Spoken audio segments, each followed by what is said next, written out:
પ્રિય મિત્રો, શું તમે જાણો છો કે તમારા ઈષ્ટદેવ કોણ છે? તમારા નામ પરથી જાણો કે તમારા ઈષ્ટદેવ કોણ છે. કોઈ પણ વ્યક્તિ પોતાની ઈચ્છા અને ભક્તિ પ્રમાણે કોઈ પણ દેવી દેવતાની પૂજા કરી શકે છે, પરંતુ ઈષ્ટદેવની પૂજા કરવી વિશેષ મહત્વની માનવામાં આવે છે. તેનું કારણ એ છે કે ઈષ્ટદેવનો સંબંધ આપણા કાર્યો અને આપણા જીવન સાથે છે. ધાર્મિક માન્યતાઓ અનુસાર ઈષ્ટદેવની પૂજા કરવાથી વ્યક્તિને શુભ અને શુભ પરિણામ મળે છે. આ દેવનો અર્થ થાય છે પોતાની પસંદગીના દેવ.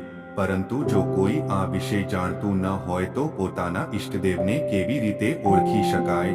જ્યોતિષશાસ્ત્ર અનુસાર તમારી જન્મ તારીખ, તમારા નામનો પહેલો અક્ષર, તમારા જન્માક્ષરના આધારે તમારા ઈષ્ટદેવને ઓળખી શકાય છે. અરુણ સંહિતા, જેને લાલ કિતાબથી પણ ઓળખાય છે, જેના અનુસાર વ્યક્તિના પૂર્વ જન્મના કરેલા કર્મના આધારે ઈષ્ટદેવની ઓળખ થાય છે અને એના માટે જન્માક્ષર જોવામાં આવે છે. કુંડળીનું પાંચમું ઘર ઈષ્ટ ઘર માનવામાં આવે છે.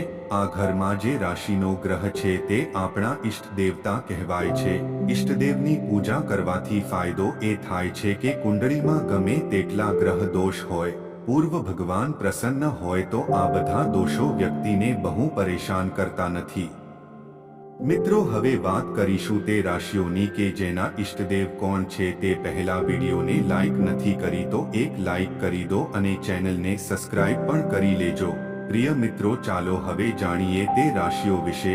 મેષ અને વૃશ્ચિક રાશિનો અધિપતિ ગ્રહ મંગળ છે. આથી આ બે રાશિઓના લોકોના પ્રમુખ દેવતાઓ વીર હનુમાનજી અને શ્રી રામજી છે. વૃષભ અને તુલા રાશિના સ્વામી શુક્ર છે અને તેથી તેમની પ્રથમ દેવી માં દુર્ગા છે.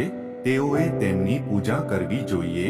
મિથુન અને કન્યા રાશિના સ્વામી બુદ્ધ છે અને તેથી તેમના ઈષ્ટદેવ ભગવાન વિષ્ણુ અને ગણપતિ છે અને તેઓએ તેમની પૂજા કરવી જોઈએ. કર્ક રાશિના શાસક ગ્રહ ચંદ્ર છે અને આ લોકોના પૂર્વ ભગવાન શિવ છે. તેમની પૂજા કરવાથી વિશેષ પરિણામ મળે છે.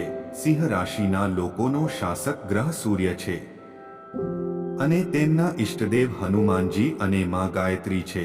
ધનુ અને મીન રાશિના લોકોનો સ્વામી ગ્રહ ગુરુ છે અને તેમના ઈષ્ટદેવ ભગવાન વિષ્ણુ અને માતા લક્ષ્મી છે. ગાયત્રી છે.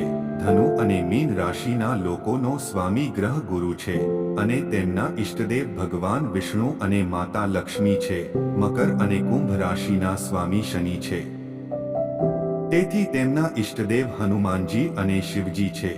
મિત્રો, તમે તમારા ઈષ્ટદેવની પૂજા કરો છો તો તમને વિશેષ પરિણામ. તેથી તેમના ઈષ્ટદેવ હનુમાનજી અને શિવજી છે.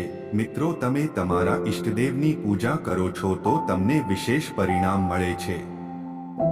મિત્રો, આજની કહાની કેવી લાગી કમેન્ટ કરીને જરૂર જણાવજો અને વિડીયો સારો લાગ્યો હોય તો લાઈક અને શેર જરૂરથી કરજો અને ચેનલ પર નવા હોય તો આ અમારી ચેનલને સબસ્ક્રાઇબ કરવાનું ભૂલતા નહીં. ફરી મળીશું એક નવા વિડીયો સાથે. જય સ્વામિનારાયણ, જય શ્રી કૃષ્ણ, હર હર મહાદેવ.